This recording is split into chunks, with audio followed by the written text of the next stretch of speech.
नमस्कार, आप देख रहे हैं इंडिया न्यूज पंजाब हिमाचल। मैं हूं आपके साथ तरनजीत। बुलेटिन की शुरुआत करते हैं। पंजाब के तरनतारन में बम मिलने से हड़कंप मच गया है। आपको बता दें कि मलिया गांव में छप्पर की खुदाई के दौरान बम बरामद होने की खबर से इलाके में सनसनी फैल गई है। आनंद फानंद में जानकारी पुलिस को दी गई है। पुलिस मौके पर पहुंची और बम को कब्जे में ले लिया गया है। डीएसपी सुचा सिंह ने बताया कि बम की जांच के लिए अमृतसर से संबंधित डीएसपी सुचा सिंह ने कहा कि अमृतसर से बम की जांच करने वाली टीम को बुलाया गया, जिसके बाद पता चलेगा कि इस बम की क्या दशा है।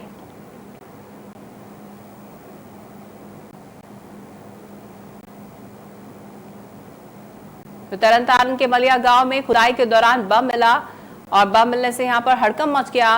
पुलिस ने बम को कब्जे में लिया और अब इसके बारे में जांच की जा रही है। तरनतारन के मलिया का यह मामला, जहां पर गांव में बम मिला और इससे हड़कंप मच गया पूरे गांव में। फिलहाल इस पूरे मामले में पुलिस की तरफ से जांच की जा रही है।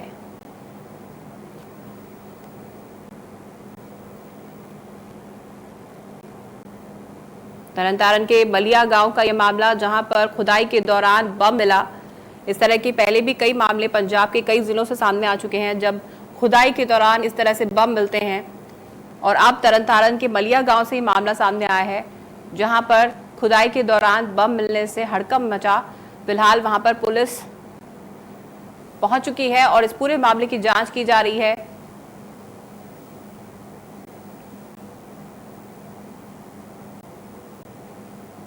ये मामला है तरनतारन के मलिया गांव का, जहां पर खुदाई के दौरान बम मिला। पुलिस ने बम को कब्जे में ले लिया है। फिलहाल बम मिलने से पूरे गांव भर में हड़कंप मच गया है।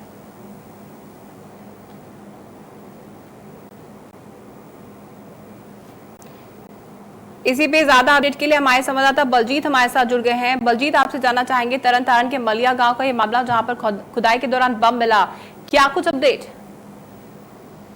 जी, बताना चाहेंगे कि जो तरनतारन के पूरी ही दूरी पे ये गांव पड़ता है मलिया, जिसके एक मनरेगा मजदूरों की तरफ से एक छप्पर के जो पानी का होता है उसकी खुदाई की जा रही थी।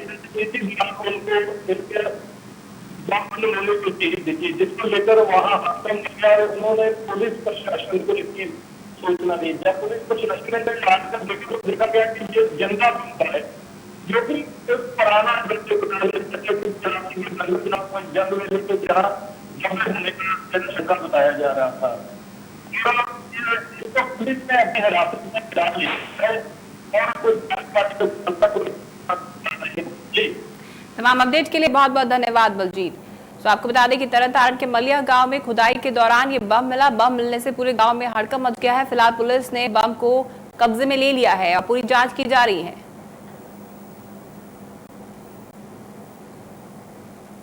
वहीं केंद्रीय मंत्री और शिरोमणि अकाली दल की सांसद हरसिमरत कौर बादल ने कैप्टन सरकार पर हमला बोला है। फेसबुक पर लाइव संबोधन के दौरान हरसिमरत कौर बादल ने पंजाब सरकार पर गरीबों को लूटने का आरोप लगाया।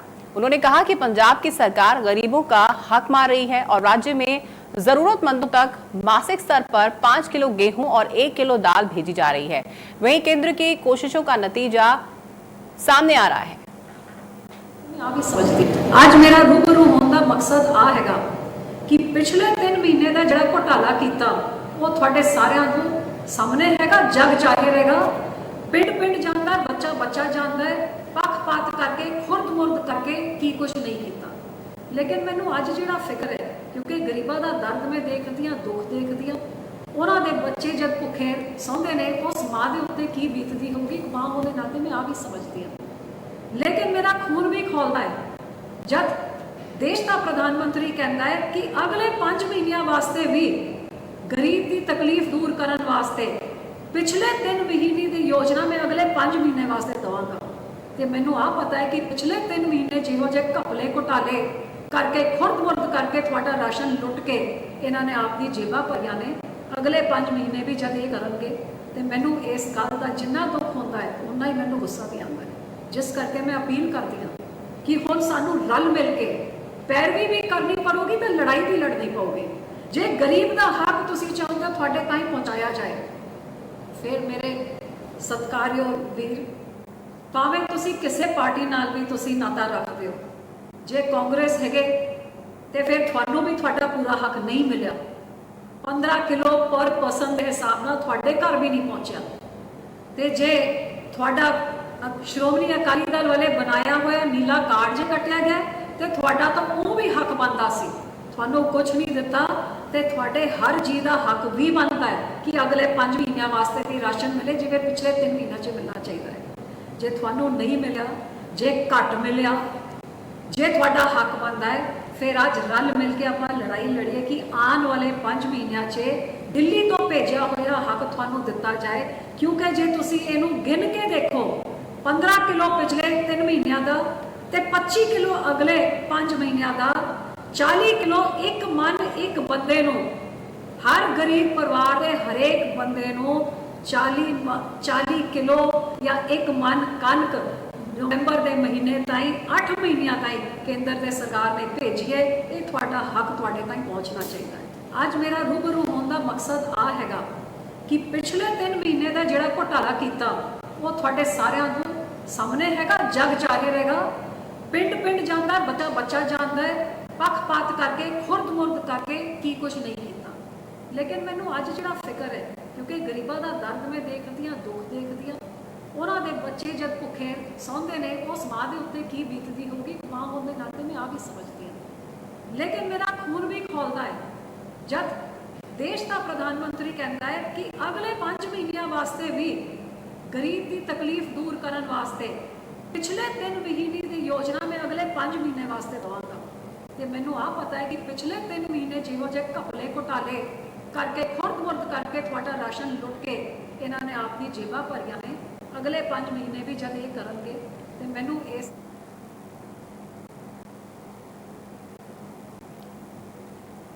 तो हरसिमरत कौर बादल ने कैप्टन सरकार पर निशाना साधा और कहा कि गरीबों का हक छीना जा रहा है।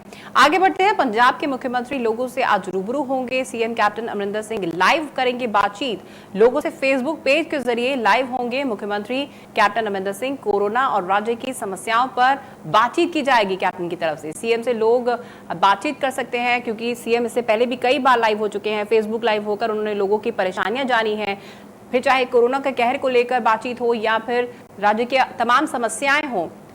जिस तरीके से पेट्रोल डीजल के बढ़ते दाम को लेकर लोग परेशान हैं, बेरोजगारी को लेकर लोग परेशान हैं, ये तमाम समस्याएं लोग मुख्यमंत्री कैप्टन अमरिंदर सिंह के साथ शेयर कर सकते हैं। फेसबुक लाइव होंगे मुख्यमंत्री कैप्टन अमरिंदर सिंह। इससे पहले भी मुख्यमंत्री captain Amarinder Singh Facebook live होकर लोगों से बातचीत कर चुके हैं। उन्होंने कई बार उनकी समस्याएं जानी हैं और उनकी समस्याओं का हल निकालने की कोशिश कई बार की जा चुकी है। तो एक बार फिर से मुख्यमंत्री कैप्टन अमरिंदर सिंह आज फेसबुक लाइव होंगे और लोगों से बातचीत करेंगे।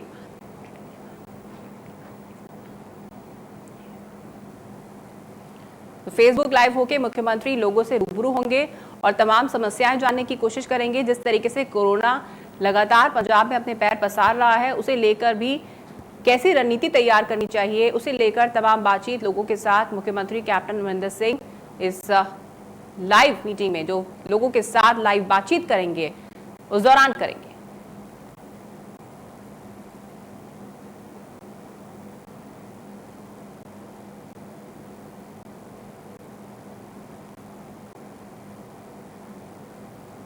वहीं पंजाब में कोरोना अपने पैर पसारता जा रहा है। कैप्टन सरकार लगातार कोरोना को रोकने का प्रयास कर रही है। पंजाब में पिछले 24 घंटे में करीब 217 नए मामले सामने आए हैं। वहीं प्रदेश में मरने वालों की संख्या 1 से 80 के पार हो चुकी है।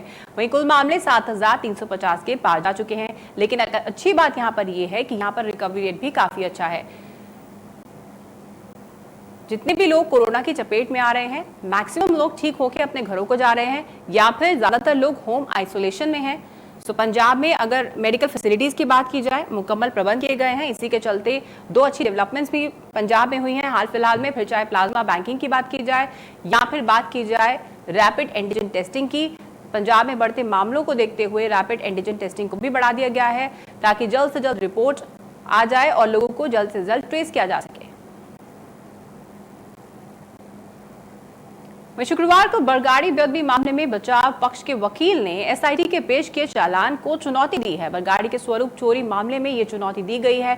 दरअसल 7 डेरा सच्चा सौदा सिरसा के अनुयायियों की गिरफ्तारी और डेरा प्रमुख राम रहीम समेत डेरा कमेटी के 3 सदस्यों को एसआईटी ने नामजद किया था।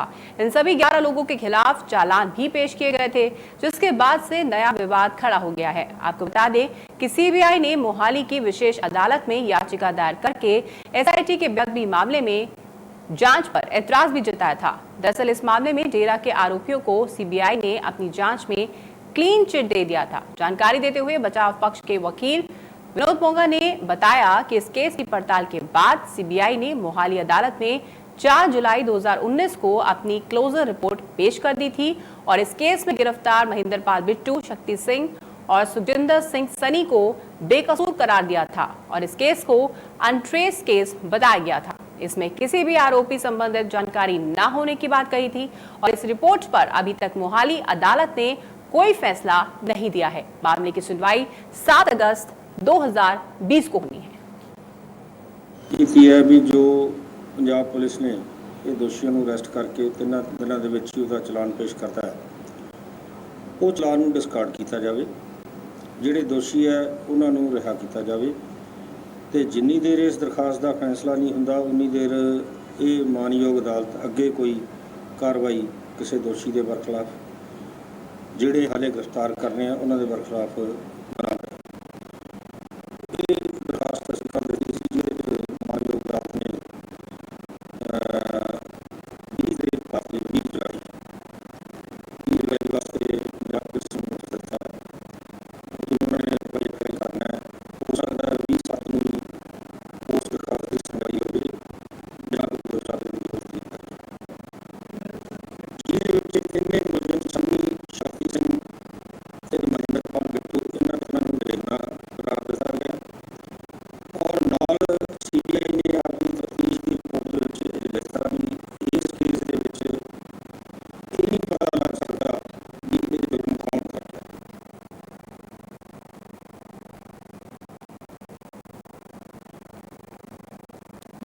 मामले में जिला संगरूर से आम आदमी पार्टी के नेता हरपाल सिंह चीमा ने बड़ा बयान दिया। उन्होंने कहा कि बेदबी मामले में कैप्टन सरकार आरोपी को पकड़ने में फेल नहीं हो रही है। इतना ही उन्होंने कैप्टन और बादल परिवार पर आरोप लगाते हुए कहा कि कैप्टन और बादल परिवार श्री गुरु ग्रंथ साहब की बेदबी के दोषियों को खुद बचाना चाहती है। आप नेता हरपाल सिंह चीमा का बड़ा बयान सामने आया है। उन्होंने कहा कि कैप्टन सरकार आरोपियों को पकड़ने में फेल साबित हुई है। अक्सर सरकार ये कहती रही है कि गांव को शहरों की तरह ही सुविधाएं दी जाएगी। अब गांव में किसी भी तरह के विकास के लिए कोई कसर नहीं छोड़ी जाएगी। गौर करने वाली बात यह है कि तरनतारन के गांव में ये दावा सही साबित होता भी दिखाई देता है। पश्चिमी निर्वाचन क्षेत्र के गांव और बुद्धा के लोग शहरों को पीछे छोड़ रहे हैं। गांव के लोगों को सभी प्रकार की सुविधाएं मिल रही हैं। दरअसल गांव के सरपंच श्री सिंह इस कड़ी में अहम किरदार निभा रहे हैं। उन्हीं की बदौलत गांव में सभी तरह की सुविधाएं मुमकिन हो पाई हैं। सरपंच श्री सिंह की मेहनत के कारण सीवरेज की निकासी की समस्या को हल करने के लिए बुद्धा के पूरे गांव में सीवरेज सिस्टम लगाया जा रहा है। लोगों को सिर्फ अपने घरों में स्वच्छ और शुद्ध पानी मिल रहा है। यहाँ तक कि गांव में सरकारी स्कूल भी एक निजी बड़े स्कूल से कम नहीं है, क्योंकि बच्चे स्कूल भवन की सुंदरता को देखकर खुश होते हैं।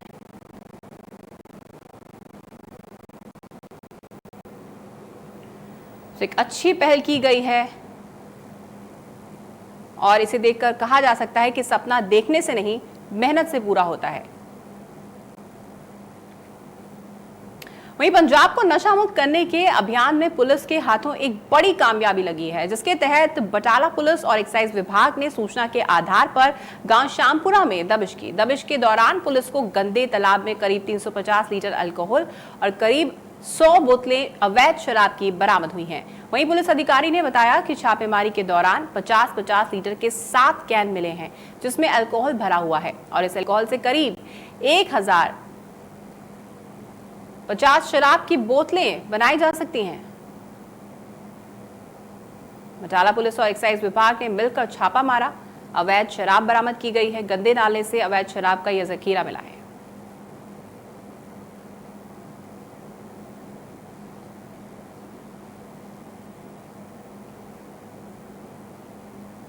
वहीं पंजाब के इंडस्ट्री मिनिस्टर सुंदर श्याम अरोड़ा ने होशियारपुर की स्कीम नंबर 2 में नई सड़क की शुरुआत की। इस सड़क का निर्माण करने में 1 करोड़ रुपए की लागत आई है।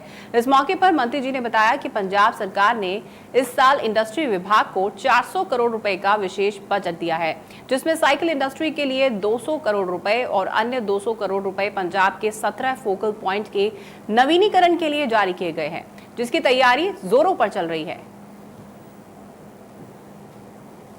सुंदर श्याम अरोड़ा की तरफ से होशियारपुर को सौगात दी गई है। सड़क का उद्घाटन किया गया है। साइकिल इंडस्ट्री को 200 करोड़ रुपए दिए गए। आपको बता दें कि पंजाब के कैबिनेट मंत्री हैं सुंदर श्याम अरोड़ा। एक तरफ कोरोना की मार और दूसरी तरफ महंगाई की मार कमर तोड़ रही है। ऐसे में किसी को सोने से भरा बैग अगर मिल जाए तो किसी का भी ईमान डगमगा सकता है। लेकिन पटियाला के त्रिपड़ी चौक में एक मोची ने सोने से भरा बैग मालिक को वापस लौटाकर ईमानदारी की अनोखी मिसाल पेश की है। दरअसल मोची रामभजन को ग्राहक ने जूतों का जोड़ा पॉलिश करने के लिए दिया था। मोची ने जैसे ही जूते पॉलिश करने के लिए बैग खोला तो उसमें एक और बैग था, जिसमें सोने की चेन, अंगूठी के साथ टॉप्स थे। इतने गहने देखकर मोची हैरान रह गया और उसने तुरंत त्रिपुरी मार्केट एसोसिएशन को सूचित किया, जिनकी मदद से मोची ने गहने मालिक तक पहुंचा दिए। तो ईमानदारी की मिसाल पेश की गई है इस मोची की तरफ से।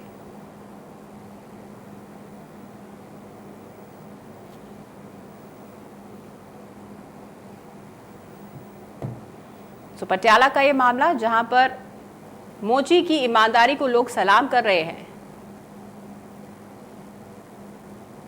तो अनोखी मिसाल पेश की गई है इस मोची की तरफ से। आगे बढ़ते हैं। संगरूर के मूनक में लोगों को प्रचंड गर्मी के साथ साथ बिजली की समस्या से दो चार होना पड़ रहा है, जिसको लेकर लोगों ने कई बार बिजली विभाग को सूचित किया, लेकिन मामला अब भी जस का तस बना हुआ है। विभाग के टुलमुल रवैये को देखते हुए आक्रोशित जनता ने बिजली बोर्ड के एक्सीजन के खिलाफ धरना प्रदर्शन किया। वहीं एक्सीजन के ने मामले पर तुरंत संज्ञान लेते हुए लोगों को जल्द समस्या सुलझाने का आश्वासन भी दिया। तो बिजली विभाग पर लोगों का गुस्सा फूटा। मामला संगरूर का है।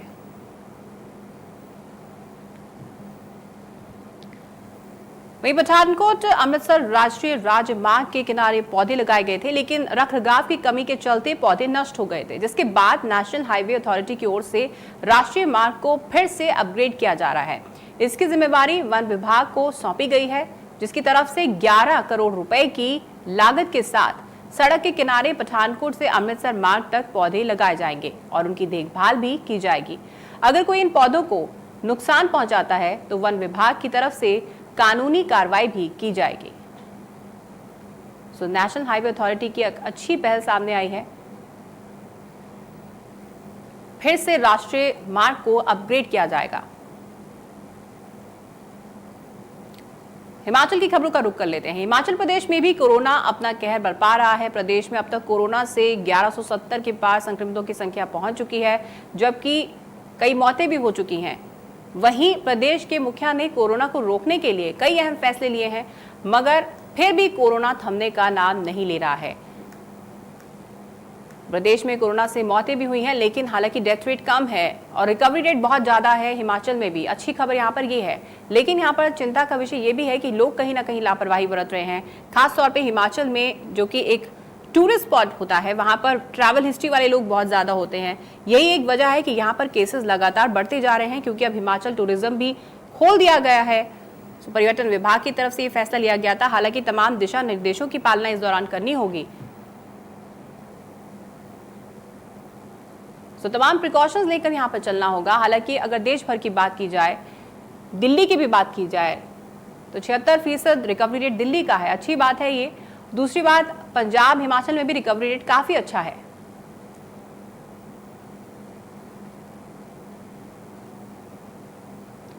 तो लगातार हालांकि कोरोना पॉजिटिव मरीजों की गिनती में इजाफा जरूर हो रहा है। पंजाब की बात की जाए, हिमाचल की बात की जाए, दिल्ली की बात की जाए, लेकिन सबसे अच्छी बात यहाँ पर यह है कि रिकवरी रेट भी काफी अच्छा है। ज्यादातर लोग जो अफेक्ट हो रहे हैं, या तो जिनका एज ग्रुप ज्यादा है वो लोग इफेक्ट हो रहे हैं, यहाँ पे जिनकी इम्यूनिटी बहुत ज्यादा वीक है। तो आपको घबराने की जरूरत नहीं है, बस तमाम प्रिकॉशंस लेकर चलना है। भीड़ भाड़ वाले इलाकों में कम जाना है और मास्क अगर आप पहन के रखेंगे तो आप बहुत ही बेहतर तरीके से कोरोना से लड़ सकेंगे। तो अपनी सुरक्षा आपको खुद करनी है। वहीं हिमाचल में बेघरों के लिए राज्य सरकार ने खुशखबरी दी है। प्रदेश में विभिन्न आवास योजनाओं के तहत 10,000 घरों का निर्माण किया गया है। प्रधानमंत्री आवास योजना के तहत प्रत्येक लाभार्थी को सरकार की ओर से 1.5 लाख रुपए प्रदान किए जाएंगे, जिसकी जानकारी हिमाचल के मुख्यमंत्री जयराम ठाकुर ने शिमला से वीडियो कॉन्फ्रेंस के माध्यम से दी है। हिमाचल सरकार ने खुशखबरी दी, हिमाचल के लोगों को आवास योजना के तहत घर दिए जाएंगे। हिमाचल के लोगों के लिए एक अच्छी खबर जरूर सामने आई है। कोरोना काल के इस बीच में हजारों परिवारों का खुद का घर होगा।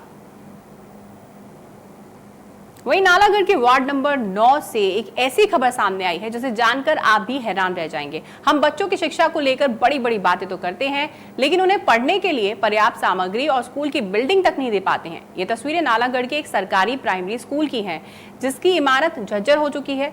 ऐसे में स्थानीय लोग पिछले 10 सालों से प्रशासन से स्कूल में डंगा लगवाने की मांग कर रहे हैं। इसी सिलसिले में एक बार फिर स्थानीय लोगों ने डीसी सोलन को ज्ञापन सौंपा है। आपको बता दें कि इस तरह के हालात में अगर इमारत होगी, इस तरह की हालत में अगर इमारत होगी तो कभी भी कोई बड़ा हादसा हो सकता है। तो बड़ी लापरवाही यहां पर देखने को मिली है। स्थानीय लोग 10 सालों से इस इमारत की मरम्मत की मांग कर रहे हैं। ये इमारत कहीं ना कहीं हादसे को दावत जरूर दे रही है। वहीं हिमाचल में केंद्रीय औषधि मानक नियंत्रण संगठन ने जून महीने का ड्रग अलर्ट जारी कर दिया है, जिससे हिमाचल में बनी 6 दवाओं के सैंपल फेल हुए हैं। ये दवाएं बीबीएन, कांगड़ा और ऊना में बनाई गई थी। इनमें एलर्जी, यूरिन, थायराइड, एंटीबायोटिक और कैल्शियम की दवाएं शामिल हैं। केंद्रीय औषधि मानक नियंत्रण संगठन ने इन दवाओं के बैच बाजार से वापस मंगवा लिए हैं।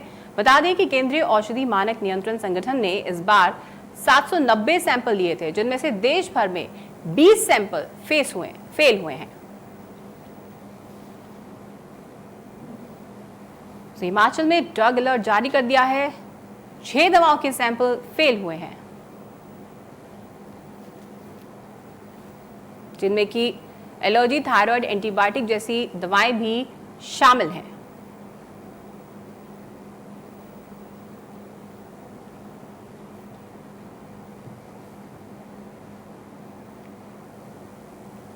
हिमाचल के नालागढ़ में ड्रग अलर्ट जारी कर दिया गया है।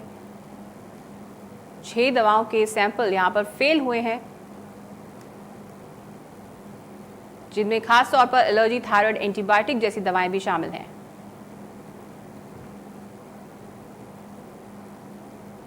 इस बुलेटिन में फिलहाल इतना ही। आप देखते रहिए इंडिया न्यूज पंजाब हिमाचल।